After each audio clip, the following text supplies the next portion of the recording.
Alright folks, let's dive into an honest 3-minute review of Filmora, the video editor that's been making waves lately. First up, let's talk about the interface. Filmora sports a clean, user-friendly interface that's perfect for beginners. If you're just dipping your toes into video editing, you'll find the layout intuitive.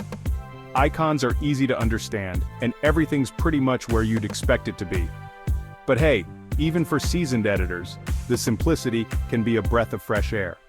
Now, onto the features. Filmora packs a punch with its range of effects, transitions, and templates.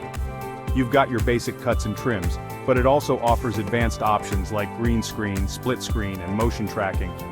And let's not forget the audio tools. You can easily remove background noise or add music tracks without breaking a sweat.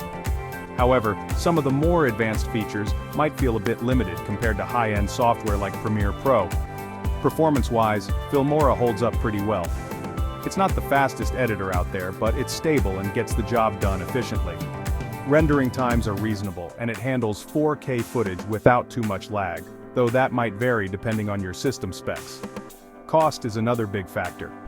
Filmora offers a one-time purchase option as well as a subscription model.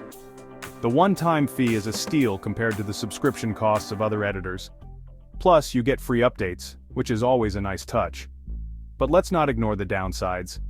One gripe some users have is the watermark in the free version. It's pretty intrusive, so if you're not ready to pay, be prepared for that.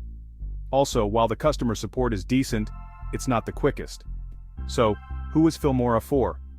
If you're a beginner or a casual editor looking for a straightforward, affordable tool, Filmora is definitely worth checking out. For more advanced projects, you might feel the need to upgrade eventually.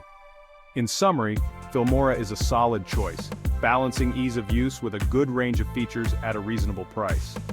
It may not be the powerhouse that some professional editors need, but it's definitely a great place to start, or even stay if your needs aren't too demanding. Want to give it a go? I've dropped a link in the description for you to check out. Thanks for watching and happy editing.